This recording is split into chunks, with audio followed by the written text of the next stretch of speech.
मैं Sapna Agrawal from I big wonder. CUET माने common university entrance test के आने के बाद कुछ एक सवाल, कुछ लोग तो बहुत खुश हैं, मच अवेटेड रिफॉर्म, लेकिन कुछ एक लोगों के मन में ये 3-4 सवाल उठकर खड़े हो गए। क्या जेई जैसे एग्जाम्स होंगे या नहीं होंगे? नंबर 2, जो यूनिवर्सिटीज स्किल बेस्ड हैं, जैसे फाइन आर्ट्स की यूनिवर्सिटीज हैं या थिएटर बेस्ड यूनिवर्सिटीज हैं, क्या उनमें ये टेस्ट लागू होगा? क्या स्टेट यूनिवर्सिटीज, प्राइवेट यूनिवर्सिटीज के ऊपर ये टेस्ट लागू होगा? और क्या अब क्लास 12 के बोर्ड्स के एग्जाम की कोई महत्ता रहेगी या नहीं रहेगी? और दिल्ली यूनिवर्सिटी में अब एग्जाम के बाद एंट्रेंस कैसे मिलेगा? तो इन सारे प्रश्नों को जानने के लिए जल्दी से मेरे वीडियो को लाइक कर ले, चैनल को सब्सक्राइब कर ले और आइए इस पूरी चीज को समझते हैं। फिर सब स्टूडेंट्स के साथ, सब टीचर्स के साथ, सब स्कूल्स के साथ इसको शेयर जरूर कीजिएगा। हमारे देश के फ्यूचर के बच्चों का सवाल है।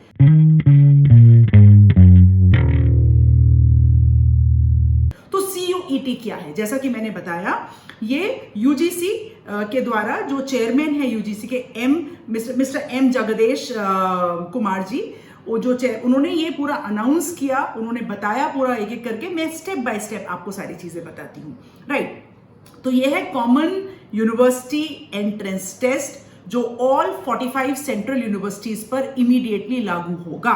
एक और सवाल मन में आता है, रिजर्वेशन या माइनॉरिटी जो यूनिवर्सिटीज थी उनके एडमिशन के कुछ क्राइटेरियाज थे, क्या उनके क्राइटेरियाज चेंज करे जाएंगे? फॉरेन स्टूडेंट्स का क्या होगा इसके अंदर? ये सारे प्रश्न के उत्तर भी मैं एक एक करके देती हूं।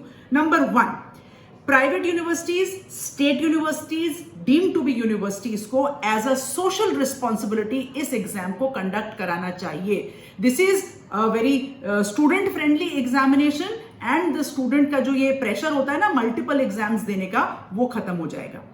क्लास 12 का मार्क्स का क्या क्राइटेरिया रहेगा मैं अभी आगे बताती हूं। इसका सिलेबस क्या होगा? Classes 11th and 12th NCERT की बुक्स जो हैं, तो सब स्टूडेंट्स बोर्ड का एग्जाम की प्रिपरेशन कर ही रहे हैं, आपको कोई अलग तैयारी नहीं करनी है।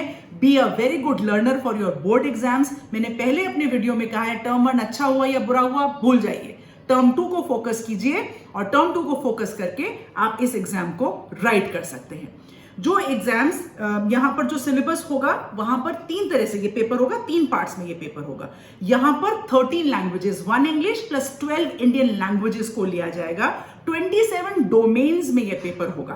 तो जब स्टूडेंट ये फॉर्म भरता है CUET का, तो आप 6 डोमेन्स में भर सकते हैं। माने कि आप साइंस के स्टूडेंट हैं, लेकिन आप ह्यूमैनिटीज या साइकोलॉजी या ऐसा कोई सब्जेक्ट लेना चाहते हैं, तो आप 6 डोमेन्स के अंदर भर सकते हैं। उन स्टूडेंट्स का क्या होगा जो 2 जगह सेलेक्ट हो जाएगा उनका, तो अलग अलग मेरिट लिस्ट निकलेगी till the time the university seats are filled, ताकि कोई भी सीट खाली नहीं रह जाए, क्योंकि ऑब्वियसली स्टूडेंट एक दूसरी यूनिवर्सिटी से अपने नाम को विड्रॉ करेंगे। पहला पेपर, ये करीब 3.5 घंटे का पेपर होगा। NTA नेशनल टेस्टिंग एजेंसी इस पेपर को कंडक्ट कराएंगी। जो फर्स्ट पार्ट ऑफ पेपर होगा वो लैंग्वेजेस का होगा। आप कोई भी लैंग्वेज उसके अंदर चूज करें, आपका कॉम्प्रिहेंशन और जनरल एबिलिटी को टेस्ट किया जाएगा। पार्ट 2 के अंदर आपका डोमेन, इवन पार्ट 1 में आप 2 डोमेन चूज कर सकते हैं, पार्ट 2 में आप 4 डोमेन्स में से आराम से इस टेस्ट को दीजिए। वही आपका NCERT बेस्ड है और पार्ट 3 आपका GK एंड करंट अफेयर्स पर है। जो स्किल बेस्ड यूनिवर्सिटीज हैं उसमें इंटरव्यू होंगे या प्रैक्टिकल्स कराए जाएंगे, खासतौर पर जैसे फाइन आर्ट्स यूनिवर्सिटीज या ऐसे वाली कोई यूनिवर्सिटीज होते हैं। जेई और ये जो प्रोफेशनल यूनिवर्सिटीज के एग्जाम्स हैं वो रहेंगे।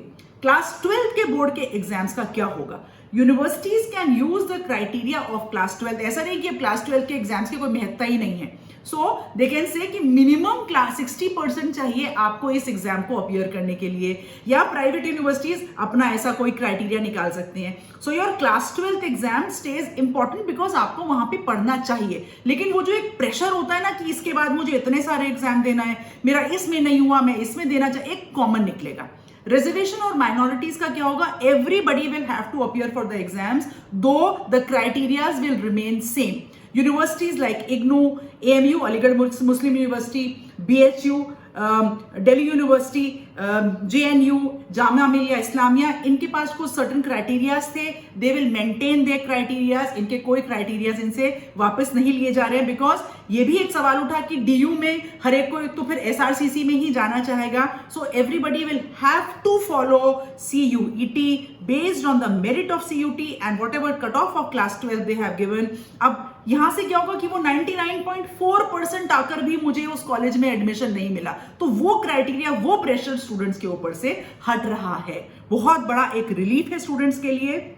It is a very welcome move जो हमको कहना चाहिए यहाँ पर। मैं बहुत पर्सनली भी बहुत खुश हूँ। जिन बच्चों का क्लास 12 हो चुका है, देखिए उनके लिए तो हो गया है, लेकिन अब जो बच्चे बोर्ड एग्जाम में दे रहे हैं, फ्री माइंड से अपने टर्म 2 एग्जाम्स पर फोकस कीजिए। एक और बात यहाँ पर यूजीसी चेयरमैन ने कही कि हमारे देश में इतने सारे बोर्ड्स हैं, हर एक के क्राइटेरियाज अलग अलग हैं मार्क्स देने के लिए, तो कैसे हम एक कॉमन लेवल पर लेके आए स्टूडेंट को। तो CUET will be a common level exam जहां पर हर बच्चे को एक कॉमन तरीके से आंका मापा जाएगा। All the best for your board exams. It is a big news. Be happy, focus on term 2, do very well and choose the university you want to get success into. मैं हमेशा कहती हूँ everybody has a right to say I big wonder। मेरे video को like करें, channel को subscribe करें, अपने कमेंट्स छोड़ें और सबके साथ इसको शेयर करें। आज के लिए जय हिंद।